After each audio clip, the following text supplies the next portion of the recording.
Bonjour à tous et bienvenue dans Smart Bourse, votre émission quotidienne pour rester à l'écoute des marchés. Chaque soir sur Bismart à 17h pour la grande édition.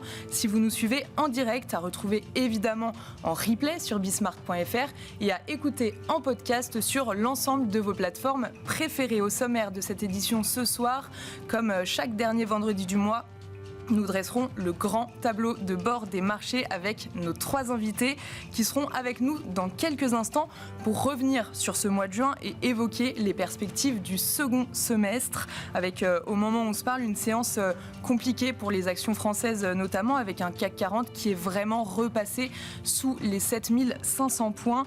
Le contexte politique français est plus que jamais présent dans les esprits des investisseurs puisque nous sommes à 48 heures du premier tour des élections législatives. Dans ce contexte, on a vu le rendement de l'obligation française à 10 ans bondir aux alentours de 3,30% aujourd'hui et le rendement de l'obligation allemande de même échéance est stable autour de 2,45%.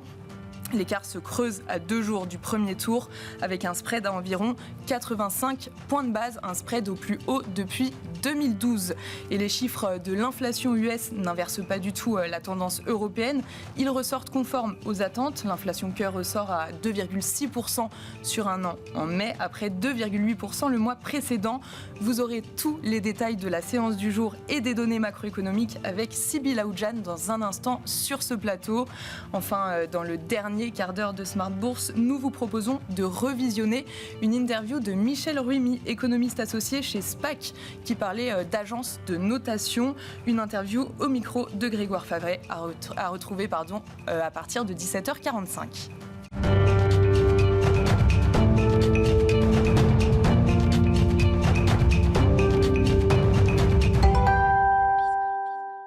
Mais d'abord, avant d'accueillir nos invités, les infos clés du jour sur les marchés avec vous, Sybille Aoudjan. Bonsoir Sybille. Bonsoir Pauline. Alors Sybille, que s'est-il passé aujourd'hui sur les marchés financiers ? Alors c'est une 4e séance de baisse consécutive pour le CAC 40. L'indice a perdu jusqu'à 0,8% au cours de la séance, soit une baisse de près de 2% pour les 5 derniers jours. Une baisse du CAC 40 tirée par L'Oréal, Sybille. Effectivement, L'Oréal recule de 3% en début de séance lors d'un événement organisé par JP Morgan. Le directeur général du groupe L'Oréal a déclaré avoir revu à la baisse ses prévisions de croissance pour le marché des cosmétiques. Alors que le groupe visait une croissance de 5%, celle-ci a été réévaluée entre 4,5% et 5%, en cause notamment la stagnation du marché chinois. Hors CAC 40, on peut aussi citer Air France KLM qui poursuit sa chute et perd 4% dans la journée après un abaissement des recommandations de Barclays qui évoque un contexte politique très difficile à gérer en France et aux Pays-Bas. Une inquiétude de la part des investisseurs qui se matérialise au niveau des titres obligataires. Oui, à la mi-journée, le rendement de l'obligation à 10 ans de la France a pris 4 points de base à 3,3%, témoignant d'une certaine inquiétude des investisseurs à propos des résultats de dimanche lors des élections législatives. L'écart avec le Bund allemand de même échéance s'est creusé. Le spread a atteint 84 points de base, son plus haut niveau depuis 2012. Du côté des indicateurs, le marché français ne montre aucune réaction aux chiffres plutôt positifs de l'inflation américaine. Effectivement, l'indice des prix PCE a ralenti d'un dixième à 2,6% sur un an en mai.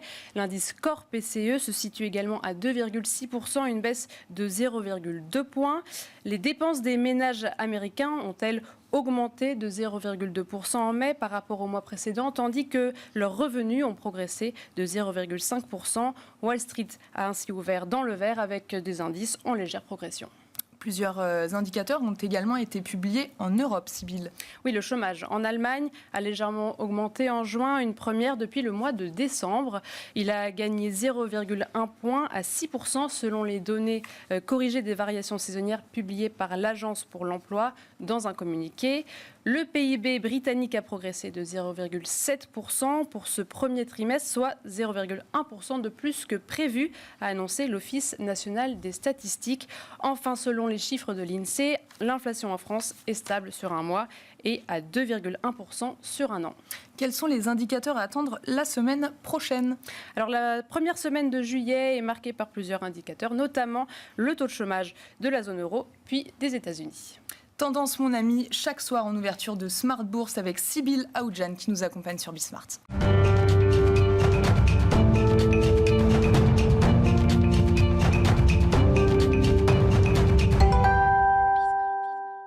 C'est le dernier vendredi du mois. Dans Smart Bourse, nous dressons le grand tableau de bord des marchés avec nos 3 invités, 3 experts pour 3 dimensions d'analyse de marché.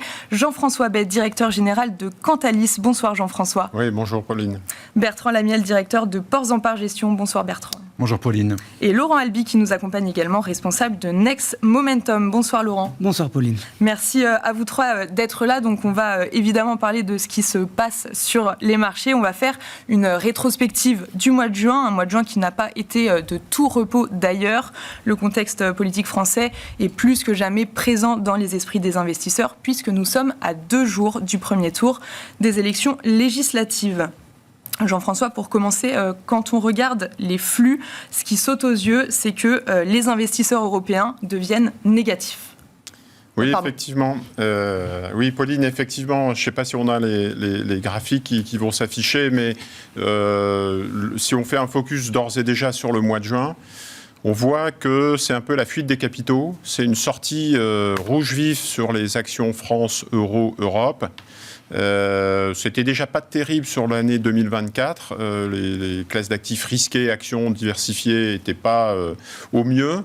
On voit le graphique là sur la très longue période, donc on va pas remonter en 2010, mais on voit déjà que 2021 c'était une très bonne année à la fois en marché et en collecte. 2022, c'était la catastrophe, on se souvient des actions des banques centrales, donc très mauvaise année sur les marchés, très mauvaise année sur la collecte. 2023, les investisseurs reviennent post-dislocation sur les marchés, mais plutôt sur une approche obligataire. On voit du noir et du bleu en positif et plutôt du négatif sur la partie diversifiée, fonds diversifiés actions. Donc le rebond de 2023 n'a pas profité aux investisseurs. En tout cas, ils ne se sont pas engouffrés dans ces thématiques, sur ces thématiques. Et 2024, ça se poursuit. Donc on a les 6 premiers mois, le premier semestre de 2024 qui reste un petit peu en demi-teinte, on va dire, ou pas terrible pour l'industrie de la gestion, avec des investisseurs qui restent très averses au risque. Juin, alors le mois de mai était plutôt positif. On a vu un retour des investisseurs, notamment sur des small caps. Il y avait une sorte de dispersion, ça ruisselait sur l'ensemble des classes d'actifs.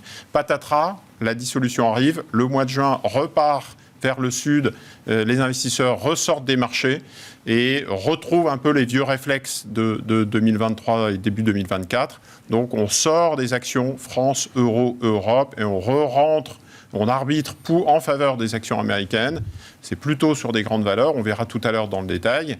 Et l'autre élément, l'enseignement sur le mois de juin, s'il fallait donner une synthèse tout de suite rapide, c'est une collecte sur des fonds monétaires. Donc c'est fly to visibility et fly to quality, to liquidity.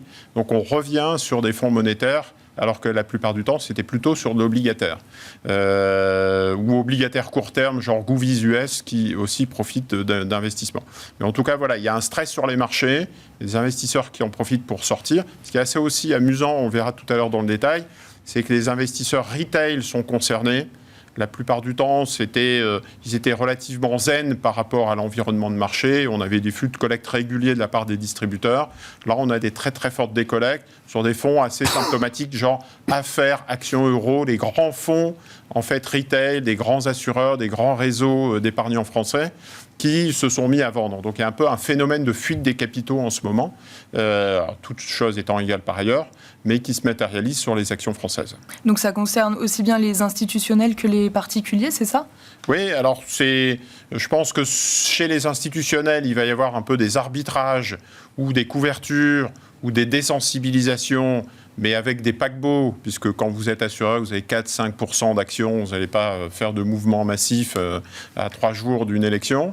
En revanche, et on voit un peu la tendance qui s'était matérialisée ces derniers mois sur je fais attention à l'Europe qui est un peu le maillon faible.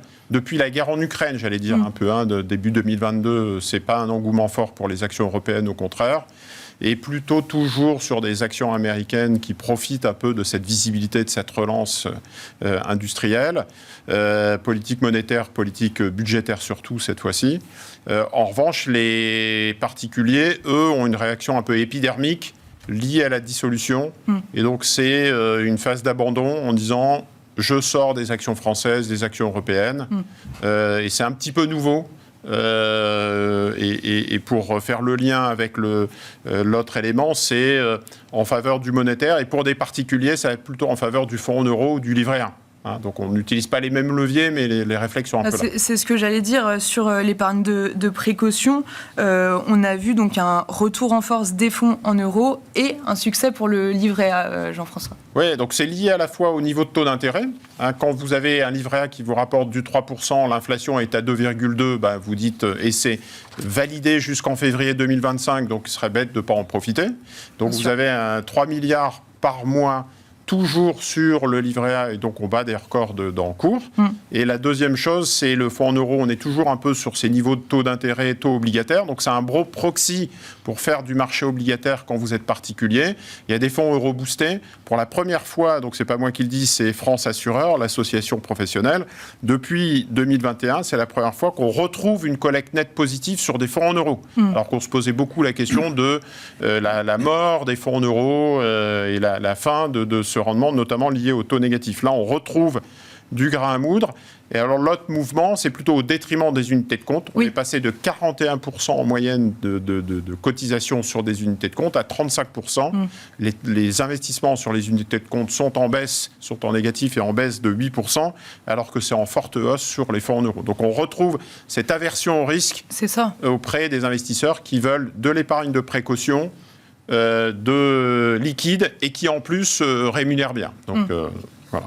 Je vous propose de passer sur le monétaire et les obligations. Donc ça collecte. Par contre, les actions et les diversifier, pas vraiment. Oui, alors donc on retrouve un peu cette tendance sur plusieurs mois. On voit que là, on a fait un focus sur 4 ans et on voit les derniers mois, on a eu une annonce de banque centrale de pivot, de baisse des taux. Donc les investisseurs ont suivi ce mouvement sur les obligataires. Les classes d'actifs obligataires sont celles qui ont plus collecté sur 2024. Vous vous souvenez des célèbres fonds obligataires à échéance. Enfin voilà, donc on a repris du risque de taux. Les taux rémunèrent et en plus, le signal envoyé par les banques centrales, c'est je vais baisser les taux. Donc j'essaye de cristalliser un taux qui est affiché pour pouvoir le porter pendant 4-5 ans. Donc ça, c'est ce qui a bien marché. Sur période récente, on voit une inflexion en noir sur les fonds monétaires. Ce que je disais, le mois de juin était très positif sur les 11 milliards d'euros de collecte sur le monétaire. Alors le mois de juin n'est pas encore terminé, donc c'est encore de l'estimer, mais ce serait bien le diable que ce ne soit pas dans ces ordres-là. Et inversement, les actions, c'est négatif, mais j'allais dire pas tellement négatif jusqu'au mois de juin. Là, le mois de juin, ça souffre un peu, mais j'allais dire que les investisseurs sont restés relativement zen avec cette bascule. Je sors de l'Europe, je continue à investir sur les US. Et donc, au final, vous dites, globalement, sur les actions, que ce soit Europe ou US, ça n'a pas trop bougé. Le bain de sang vient des fonds diversifiés, moins 70 milliards. Et dans ces moins 70 milliards, les fonds flexibles sont à moins 50 milliards depuis le début de l'année. Vous avez tous les fonds patrimoniaux en tête, les Carmignac Patrimoine, etc., ou les fonds diversifiés profilés, qui souffrent de l'environnement actuel. On voit sur le graphique qui suit la descente aux enfers de ces approches un peu flexibles. Parce que c'est difficile de diversifier dans la période avec l'obligataire. Et les investisseurs ont bien compris que c'était piloté par les banques centrales. Donc finalement, autant faire des produits purs. Je fais des actions pures ou des obligations pures. On l'a vu, le succès des fonds obligataires. Donc je sais où j'investis, je sais combien ça me rapporte, versus des fonds flexibles qui sont un peu gérés justement parfois en boîte noire, donc l'investisseur n'a pas forcément confiance. Et en plus, je le disais, par rapport au réseau de distribution, les réseaux ont mis le paquet sur fonds en euros, livret A, produits bancaires, produits structurés et autres produits un peu en mode commando, et donc sont allés chercher les capitaux sur là où ils étaient, c'est-à-dire sur des fonds diversifiés. Et si on fait le focus sur un mois, donc fin mai, fin juin, même si le mois voilà, c'est un peu le graphique spécial dissolution. Et on voit un peu ce qui s'est passé. Donc déjà, premier élément à gauche, on voit que c'est rouge vif sur les actions européennes. Les investisseurs sont sortis 3 fois plus sur le mois sur ces classes d'actifs actions Europe que sur les mois précédents. Vous allez me dire, c'était déjà pas terrible, c'était déjà un peu négatif, mais là, c'est encore plus pire. Et le deuxième enseignement, c'est qu'on voit que ça bascule.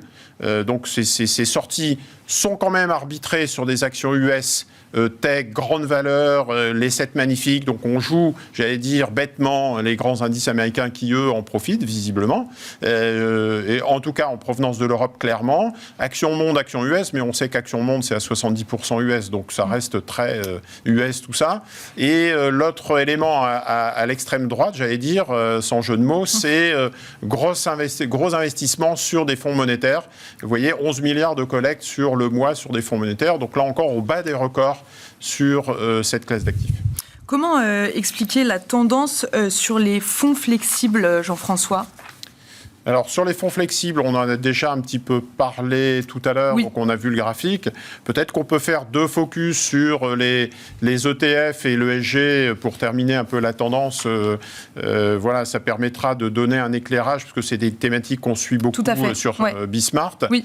La première bascule, c'est, je le disais tout à l'heure, des investisseurs qui sont sortis de l'Europe, qui s'engouffrent sur des ETF, sur des actions américaines via des ETF, sur 2 ans, donc ce n'est pas juste le mois de juin, sur 2 ans, c'est 200 milliards d'euros en faveur des ETF actions, moins 200 milliards en défaveur des fonds actifs. Donc les investisseurs jouent un peu cet effet large cap, monomaniaque autour des grandes valeurs, des méga caps américaines. Alors, je ne sais pas combien de temps ça peut durer, mais pour l'instant, ça a l'air de marcher. Les Nvidia et autres sont toujours plutôt bien orientés. Et le deuxième enseignement, c'est l'ESG, parce que c'est une thématique, c'est une approche qu'on regarde, qu'on aime bien regarder chez Cantalis. Et on voit que pendant longtemps, ça a plutôt bien résisté. 2023, les investisseurs restaient relativement zen sur ces approches. Et on voit que depuis quelques temps, c'est plutôt en sortie sur des approches ESG. Donc on a des fonds ESG et des thématiques ESG qui souffrent, énergie renouvelable, etc. Et on a au contraire cette bascule en faveur des non-ESG. Alors le non-ESG, c'est des thématiques tech, on en a parlé, les tech US. C'est des thématiques industrie, quand vous faites de l'industrie, le réarmement, enfin réindustrialisation, onshoring aux États-Unis. Donc le réindustrialisation de nos territoires, c'est un thème qui a été beaucoup abordé, et aussi la partie défense, typiquement, qui est jouée, et donc là, on n'est pas du tout sur l'ESG, et donc c'est ce que vont rechercher en ce moment des investisseurs.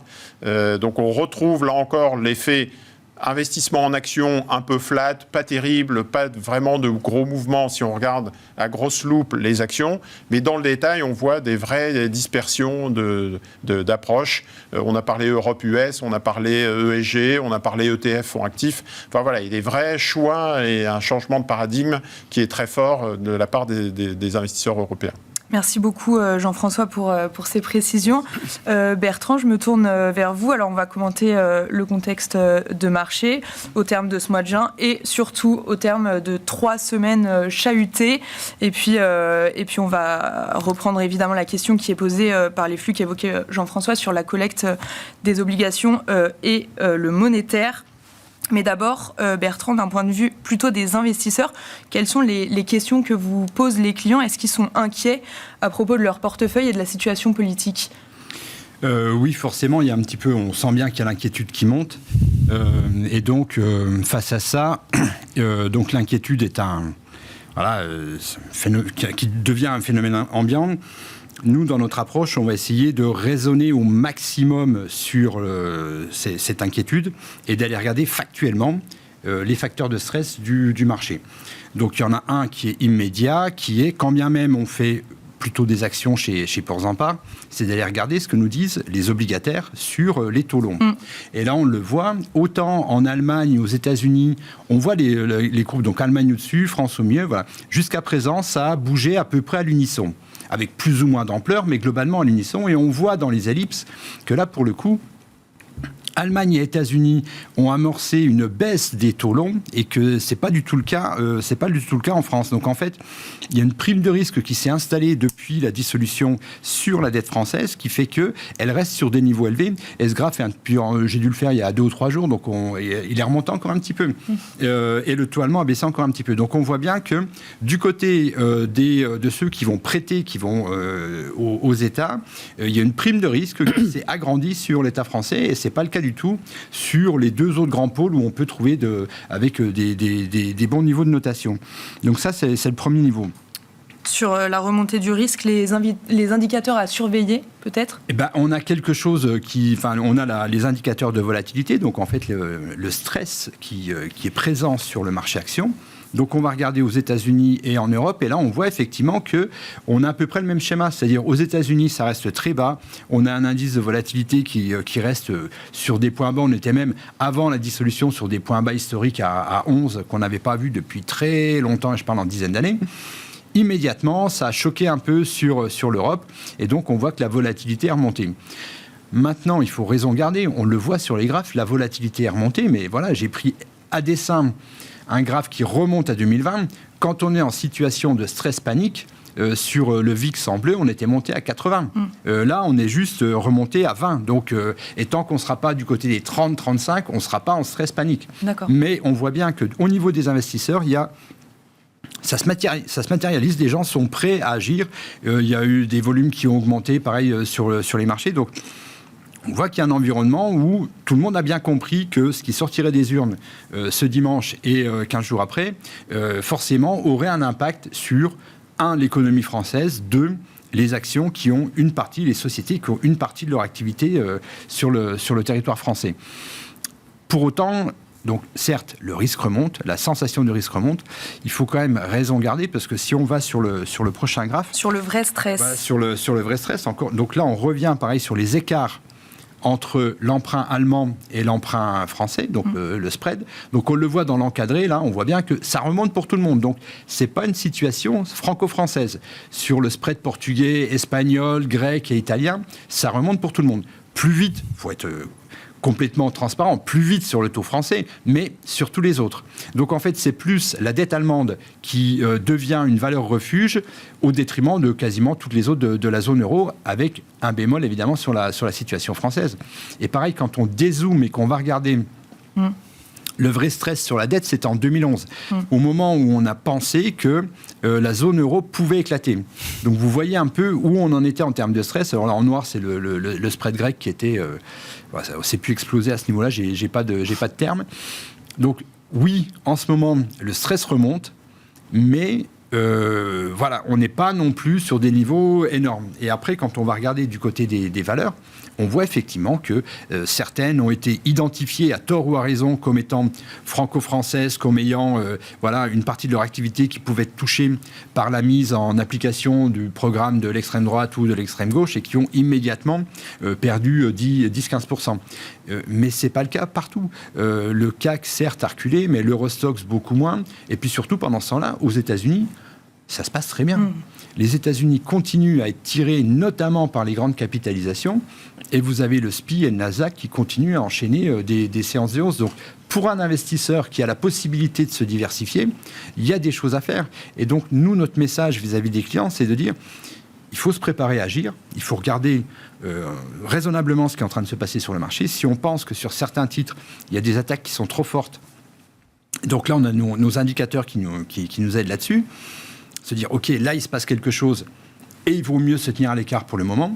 Mais sur le reste, si les titres sont bien et ne sont pas attaqués, surtout conservez-les. Parce que quelque part, un titre qui n'est pas attaqué dans la période de stress qu'on connaît, c'est bien la traduction du fait que les investisseurs, 1, ne les vendent pas, 2, s'ils ont de la monnaie, vont plutôt aller là-dessus que sur le reste. Donc, globalement, on reste en confiance. Donc, c'est ce message-là, et il faut éviter les situations où on va surréagir, parce que c'est rarement bon.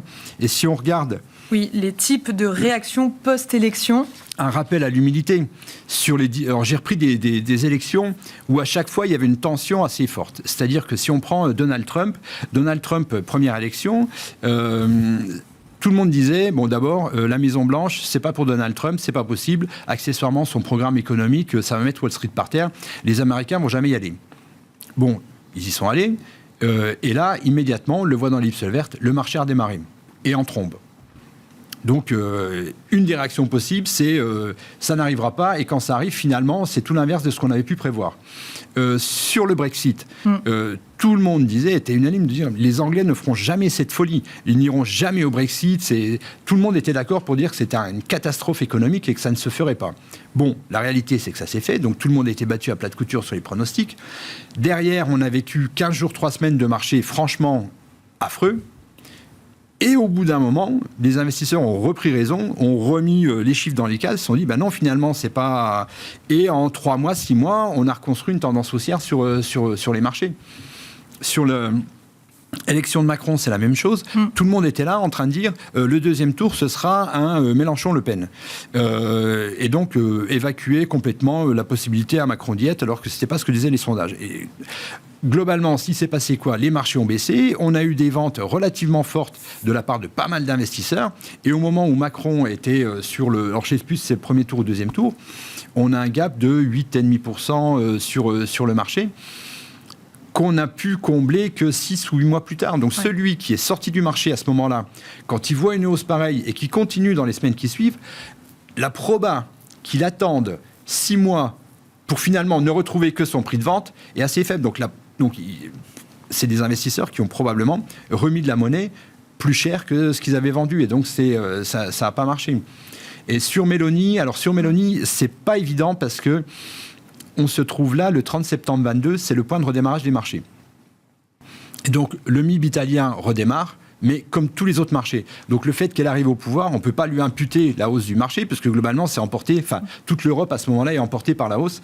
Bon, un minimum, on peut dire, c'est qu'a priori, ça n'a pas empêché le MIB de monter. Un peu moins vite au départ que les autres indices, mais globalement, voilà.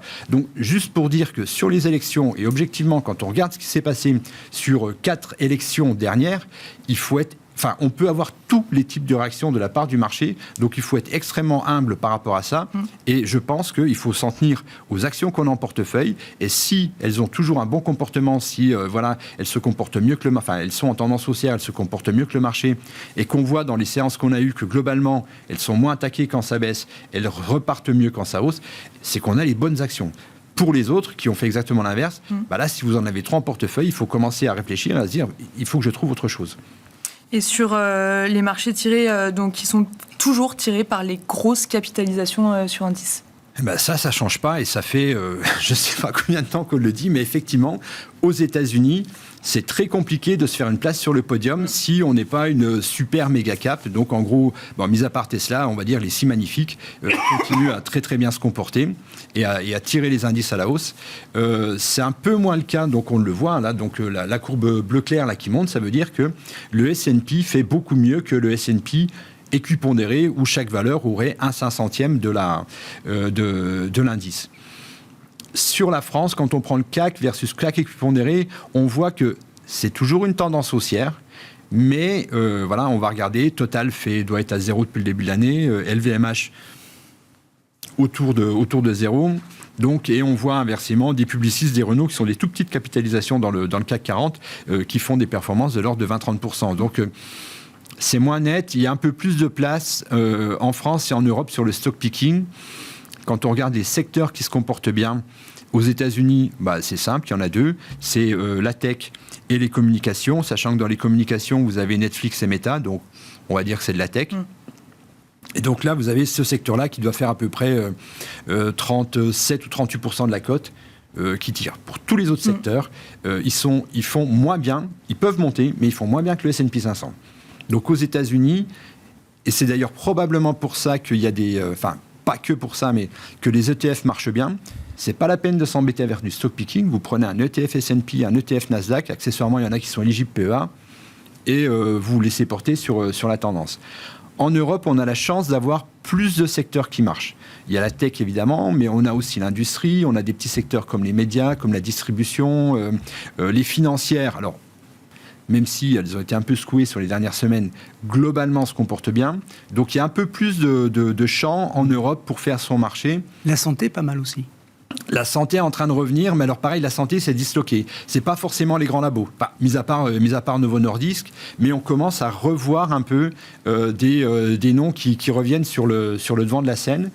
Et dernière chose, sur la situation qu'on a connue dernièrement, on voit les indicateurs de stress qui montent. Par contre, il n'y a pas le départ d'une rotation sectorielle. C'est-à-dire que on aurait pu voir revenir les services aux collectivités, on aurait pu voir revenir les télécoms, qui sont par essence en général vus comme défensifs.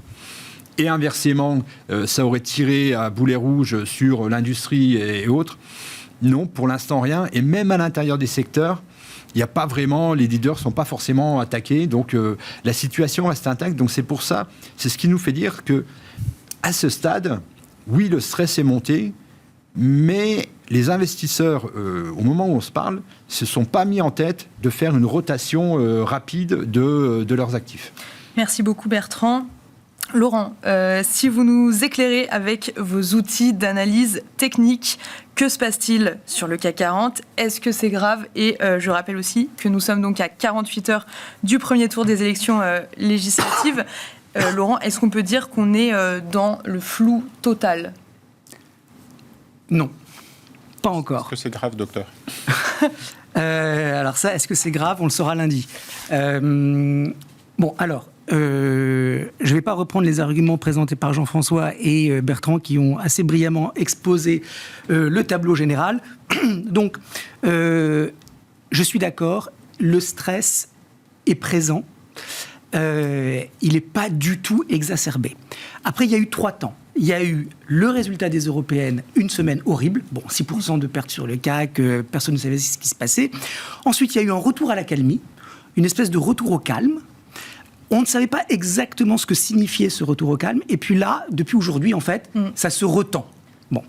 On sent que ça chauffe un petit peu parce que c'est dans 48 heures et que tout d'un coup, on a l'impression que ça se concrétise. Ça se tend parce que ça arrive, en fait. Voilà. C'est ça. Alors peut-être aussi parce qu'il y a des résultats de sondage, je ne sais pas. Mais en tout cas, il y a effectivement une petite tension qui est perceptible. Sur le CAC, toute chose égale par ailleurs, on est sur un point d'achat. Techniquement parlant, si on fait totalement abstraction de la situation éminemment opaque. Et je rejoins Bertrand sur le sentiment des investisseurs qui voient bien que la situation peut être dangereuse, mais pour le moment, on a l'impression que ça ne bouge pas trop. On est sur un point d'achat. Pourquoi ? Parce qu'on est dans une tendance haussière de moyen terme sur le CAC 40. On est sur un ancien sommet, donc sur une résistance. Il y a un principe d'analyse technique assez connu, assez simple, qui est le principe de changement de polarité.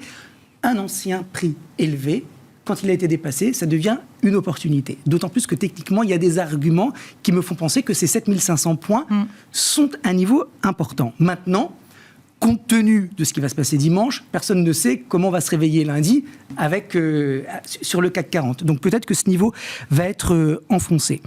Donc le stress, il apparaît sous 7500 points. Voilà, concrètement, on est à 7500. Je crois qu'on est un petit peu en dessous maintenant, à quelques minutes de la clôture. Ça va beaucoup bouger lundi. Il y a un gros niveau à 7500 points. Peut-être qu'on va l'enfoncer lundi, mardi, mercredi. Peut-être que ça va revenir après.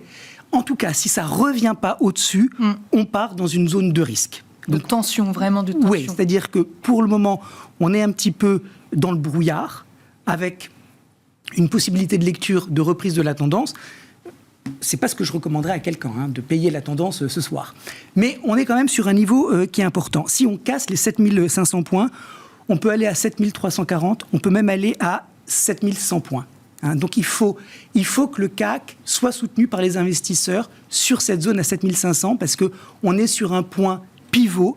Et si ce point lâche, ça veut dire que la correction, qui est déjà de 10% depuis le point haut précédent, en fait, on ouvre la boîte de Pandore.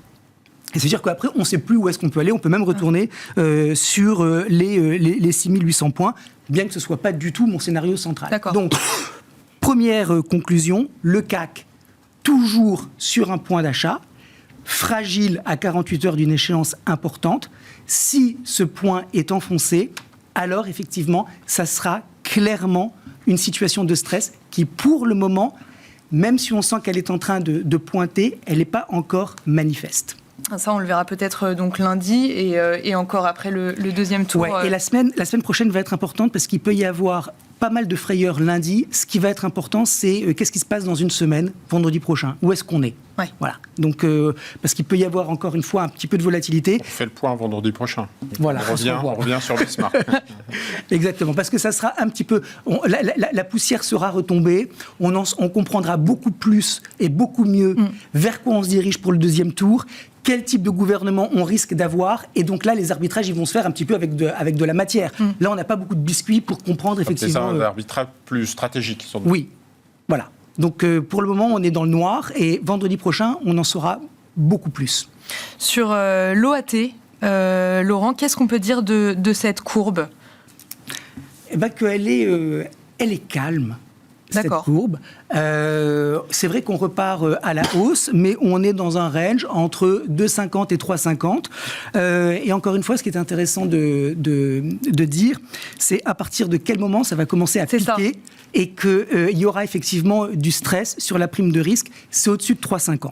D'accord. Quand on est sous 3,50 sur l'OAT, on a eu de toutes les manières une dégradation de la note, de la dette française par S&P. Donc, il y a quand même des éléments qui font monter le rendement de l'OAT, mais on n'a rien franchi. Si on dépasse les 3,50, alors effectivement, là encore, on est dans le stress, et ça peut aller à 3,80 et même à 4. Ça serait vraiment une très mauvaise nouvelle. Une très très mauvaise nouvelle, parce que ça voudrait dire... Qu'est-ce qui se passerait si ça arrivait ? Ça veut dire que les actions, elles seront très vraisemblablement, elles aussi, parties vraiment à la baisse, et qu'il y aura une vraie défiance par rapport à la capacité du gouvernement français.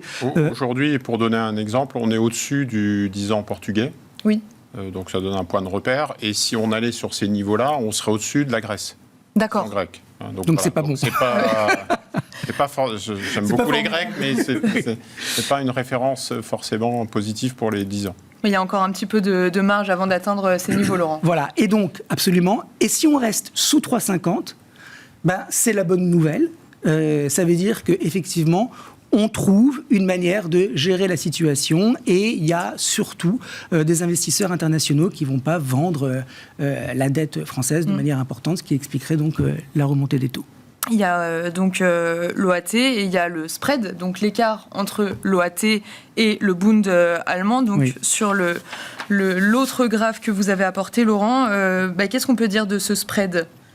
Qu'on est un petit peu dans la zone limite à 80 points de base. D'accord. Voilà, parce que vous le voyez, ces 80 points de base, ils avaient été déjà d'actualité en 2017 et en 2012, comme vous le disiez tout à l'heure. Donc on a un spread qui revient sur des niveaux d'il y a environ 12-13 ans. Et on est en train de les franchir, puisque la résistance elle est à 80 points de base, et on est maintenant à 83. Et que là aussi, si ce spread il s'écarte, ça sera à la fois parce que le Bund sera considéré comme une valeur refuge, et parce que, encore une fois, on peut avoir un rendement de l'OAT qui va continuer de monter. Donc on est dans la zone de tension, mais on n'a pas franchi ce niveau avant le premier tour. Et encore une fois, on va voir qu'est-ce qui va se passer à partir de la semaine prochaine. On peut facilement aller sur les 100 points de base si le résultat est mal interprété par les investisseurs. On pourrait même aller sur les 130 points de base. Là, pour le coup, il y aurait... Ça changerait, ça serait pas bon. Ça changerait vraisemblablement quelque chose au niveau de la BCE, parce que malgré tout, la baisse de taux, si on voit qu'on a un spread qui décolle comme ça, ça serait pas bon. Donc on est borderline, et on va voir effectivement comment les choses vont se passer la semaine prochaine. Mais je rebondis juste, Laurent, est-ce que vous pensez que la BCE pourrait intervenir dans un tel cas ? Non, je ne sais pas, mais si on a un spread qui commence à partir à 130, 140, 150 points, à mon avis, il va se passer quelque chose. Voilà. Sur la Banque centrale n'a pas intérêt à voir laisser les taux monter, et les États non plus avoir des taux trop importants. Elle est porteuse de dettes souveraines, donc elle n'a pas envie non plus de subir un petit peu ça. On parlait de valeur refuge, j'ai oublié de dire tout à l'heure dans le tiercé gagnant tech US monétaire, mais j'ai oublié l'or. beaucoup de collectes sur les fonds or qui servent un petit peu de valeur refuge en absence de taux d'intérêt, de taux souverains un peu plus zen, puisqu'on voit que ça se coupe pas mal sur les taux français. Et donc les investisseurs utilisent aussi l'or en ce moment pour protéger leurs allocations. On n'en a pas parlé, mais voilà, je referme la parenthèse. Et je peux en ouvrir une autre très rapidement, parce qu'il y a aussi une autre thématique qui me plaît en ce moment, c'est l'investment grade, aussi bien aux États-Unis qu'en Europe. Movies US. Je pense qu'il y a effectivement aussi une poche sur laquelle on peut réfléchir. Et on va passer à l'euro-dollar. Donc là, l'euro, ça a baissé ces dernières semaines. On est à 1 euro sous 1,07 $ en moyenne, c'est ça, Laurent? Oui. Alors, le niveau de stress sur l'euro-dollar, pour nous, c'est sous les 1,05. On voit qu'on évolue à l'intérieur d'un range entre 1,05 et 1,11. Si on casse le niveau à 1,05, c'est pas bon, parce que encore une fois, ça ouvre un potentiel de baisse dont on maîtrise mal les retombées. On pourrait aller à 1,02. Si on casse 1,05, peut-être qu'on ira à la parité. Je ne sais pas, en fait. Mais on est sur un range qui est bien délimité, bien borné entre 1,05 et 1,11. Tant qu'on reste dans ce range, ça va. D'accord. Si on casse les 1,05, c'est un facteur de stress. Dans un environnement où la BCE a commencé à baisser ses taux directeurs avant même la Fed, ce qui est historiquement incroyable, c'est une première. Notable, c'est une première. Et donc, ce qui n'aide pas non plus l'euro versus dollar.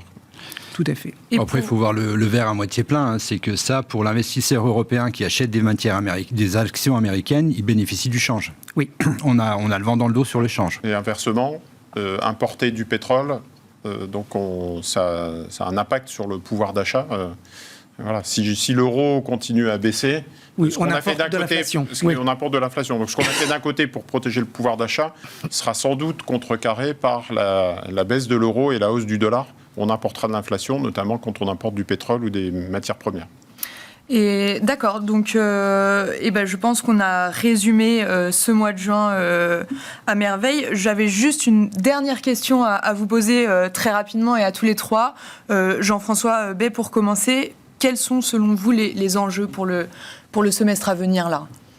Les enjeux, vous voulez dire pour qui ? Pour l'investisseur français ? Pour l'investisseur, oui, tout à fait. Alors, je pense que les enjeux, c'est déjà de protéger l'allocation, parce que c'est difficile de faire des choix tactiques dans l'environnement actuel, et Bertrand l'a bien expliqué, on a tendance à vouloir paniquer un peu, revenir sur les fondamentaux, ses objectifs, sa tolérance au risque, etc., et essayer de retrouver de la diversification, là où les classes d'actifs se recorrèlent un petit peu, et la volatilité augmente. On parlait de l'or, on parlait des govies US, on parlait des actions américaines, actions internationales, donc tout ne va pas mal. Il y a des thématiques qui se portent plutôt bien.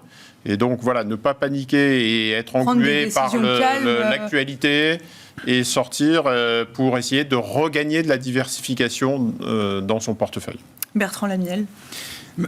Sur les semaines là, où les indices ont été attaqués, nous, typiquement, on a vu que justement le fait d'avoir un portefeuille avec de la diversification sur notamment les valeurs américaines, les valeurs européennes, en fait, on n'a quasiment pas lâché de performance. Donc oui, on a vu le CAC revenir très fortement, mais à partir du moment où ça faisait un moment, par exemple, que le luxe était moins bien orienté, donc on l'avait sensiblement baissé dans nos allocations, on a à peu près bien traversé cette période de stress. Donc je pense qu'il faut, les indices, ça bouge, mais il faut rester au niveau des valeurs. Et donc encore une fois, tant qu'elles sont bien orientées, qu'elles ont plutôt bien traversé cette période de stress, rester dessus, et puis on verra pour la suite. Laurent Albi, est-ce que vous êtes d'accord avec tout ça ? Oui, je suis d'accord, j'irai plus loin. Moi, je pense qu'il faut passer défensif. Je pense que l'histoire de la Big Tech aux États-Unis, c'est une histoire qui est là pour durer. D'accord. Maintenant, quand on voit la performance du Nasdaq 100 et l'importance de la tech aux États-Unis, ça commence à devenir cher. Je pense que ça vaut le coup de commencer à chercher ailleurs. Et en Europe, compte tenu de tout ce qui se passe, je pense aussi que c'est le moment de passer défensif. Donc, je pense qu'il faut faire une rotation dans son portefeuille et être plus défensif. Pour moi, c'est ça l'enjeu. Je pense que cette deuxième partie d'année va être beaucoup moins intéressante que la première, parce qu'elle a quand même été assez spectaculaire aux États-Unis. Je pense qu'on a fait déjà beaucoup de perfs, et je pense que cette deuxième partie d'année, elle va être un petit peu plus compliquée, et je pense que ça serait bon d'avoir un petit peu moins de bêta et d'être un peu plus sur la réserve. Et puis les produits taux délivrent du rendement. Oui. On oublie que les obligations sont sur des niveaux qui délivrent du rendement et un rendement intéressant net d'inflation. Donc, moi, je suis très obligation en aussi, faveur du défensif. Oui, absolument. Merci beaucoup à tous les trois. Merci Laurent Albi, vous êtes responsable de Next Momentum. Merci Jean-François Bay, directeur général de Cantalis. Et merci Bertrand Lamiel, directeur de Ports en Part Gestion. Merci.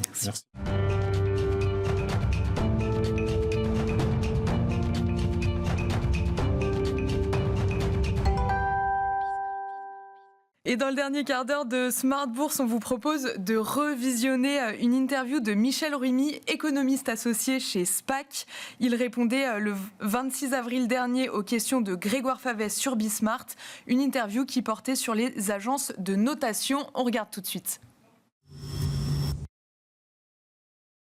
Alors, en fait, ce qu'il faut bien voir, c'est qu'il y a à peu près 130 agences de notation dans le monde, mais bien sûr, on connaît les trois plus grandes, c'est-à-dire Fitch, Moody's et Standard & Poor's, et qui détiennent à elles seules à peu près 90% du marché de la notation. Donc, en ce sens, c'est pour ça que on les connaît très bien. Et en fait, afin de desserrer cette mainmise, cet oligopole, comme on l'appelle en économie, eh bien, la BCE a récemment, c'était en novembre 2023, agréé une agence européenne qui s'appelle Scope Ratings, qui d'ailleurs dont le siège est à Berlin. Et donc du coup, ce qu'il faut voir, c'est que parmi ces 130, première des choses, il y en a très peu qui notent les souverains. D'accord. Donc bien sûr, on entend les trois plus grandes. Alors, ceci dit, c'est quoi? C'est que, première des choses, c'est que quand on prête, on a un risque. Et donc, ce risque a un prix qu'on appelle prime de risque. Et l'idée que cette prime de risque va s'ajouter aux taux d'intérêt, on va dire, qui sont appliqués.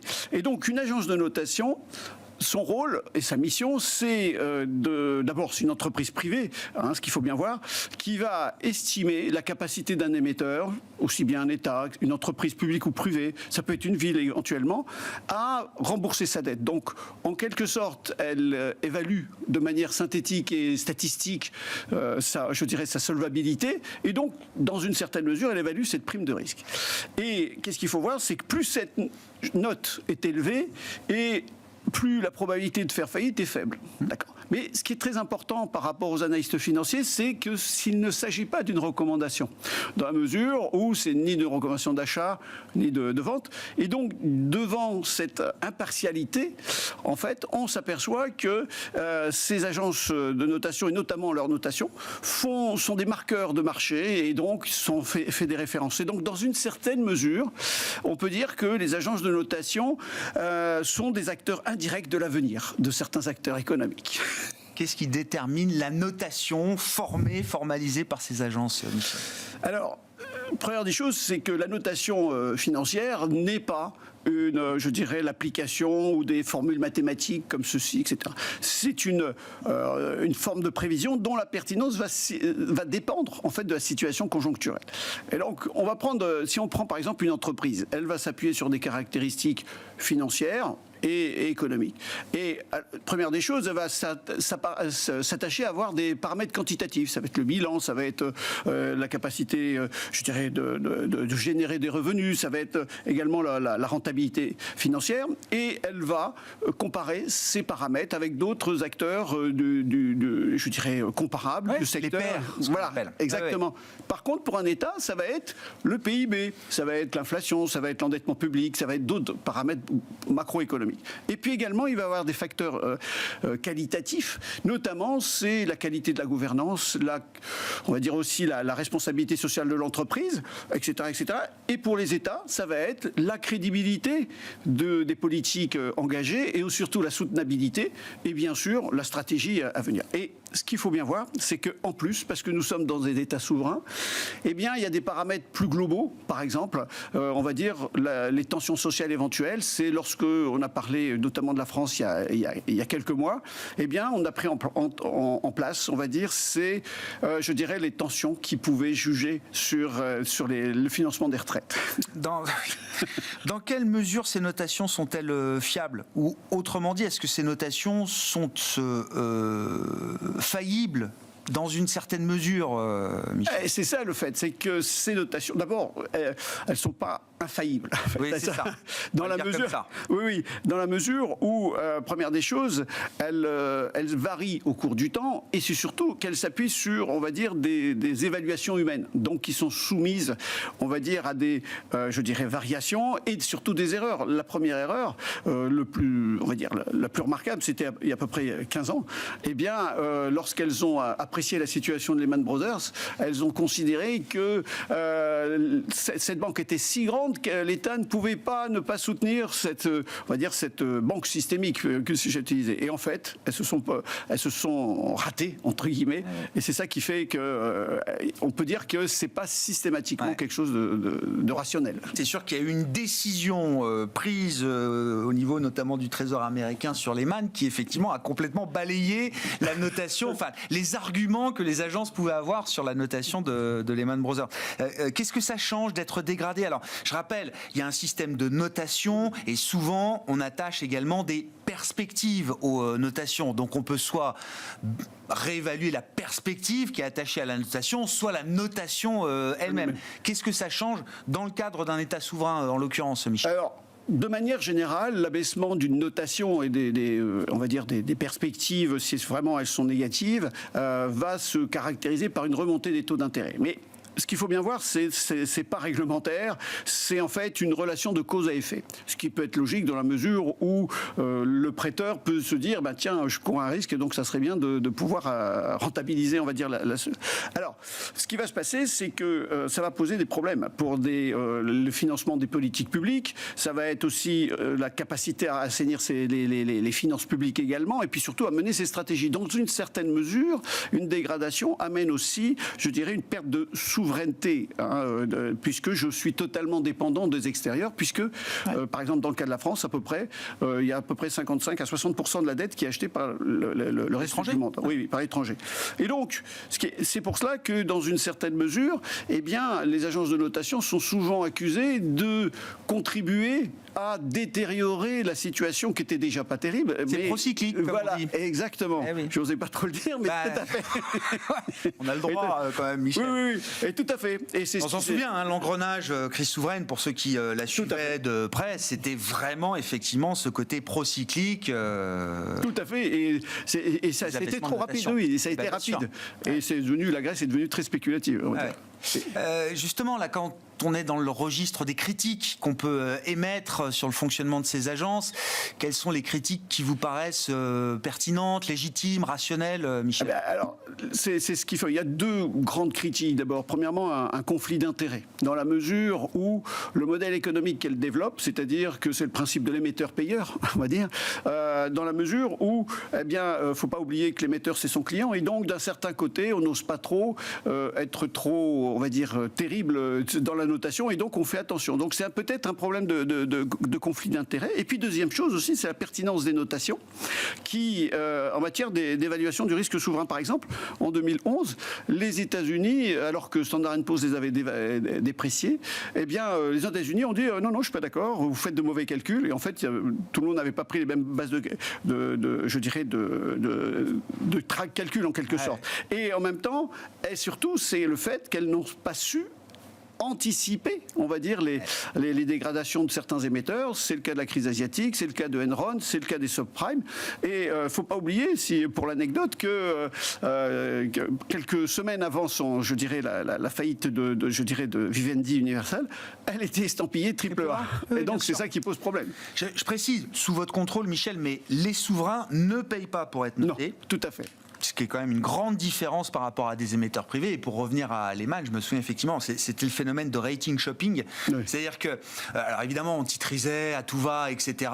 Et en fait, on allait voir les agences, S&P, Moody's ou Fitch. Je vais voir S&P. Est-ce que vous me notez ça? Combien? Ah, vous me le mettez pas triple A? Bon, c'est pas grave, je vais aller voir chez Moody's. Je paierai Moody's pour me faire ma notation.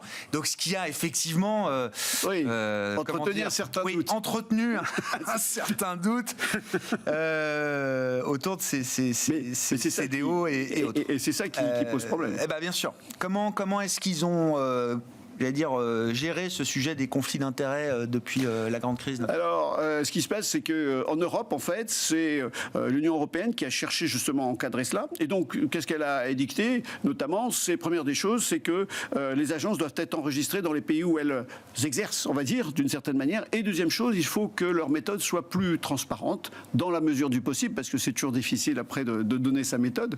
Et donc, l'idée est qu'on les surveille et ça peut aller jusqu'à, on va dire, perdre leur accréditation. Et puis, bien sûr, à des sanctions. Il ne faut pas oublier qu'en 2021, eh bien, c'était Moody's qui avait payé à peu près un peu moins de 4 millions d'euros parce que son actionnaire principal, c'était Berkshire Hathaway, Warren Buffett, qui avait, je dirais, avait des parts dans le capital de sociétés qui avaient été notées. Donc, ah ouais, je comprends. Et donc, c'est pour ça. Quoi. Ça coûte combien une notation? Pour finir, il nous reste 30 secondes, Michel. Difficile d'évaluer. Non, parce que tout le monde tarifaire en fait, par Moody's. L'idée, c'est que c'est toujours quand on parle d'argent, on n'en parle pas. Mais certaines estimations font que il y en a qui ça peut aller de quelques dizaines de milliers pour une PME à des millions d'euros pour une banque importante. Je prends un exemple, la ville de Paris avait budgété 1 million d'euros pour, je dirais, sur 4 ans, pour évaluer son risque de crédit. Et voilà, c'était Michel Ruimi, économiste associé chez SPAC, qui répondait aux questions de Grégoire Favet le 26 avril dernier. Smart Bourse, c'est fini. Merci à tous de nous avoir suivis. N'hésitez pas à nous regarder en replay sur bismart.fr ou à nous écouter en podcast sur toutes les plateformes de podcast. Lundi, vous retrouverez Grégoire Favet pour l'édition du midi à 13h30 et le soir à 17h en direct sur Bismart. Bonne soirée, bon week-end à tous.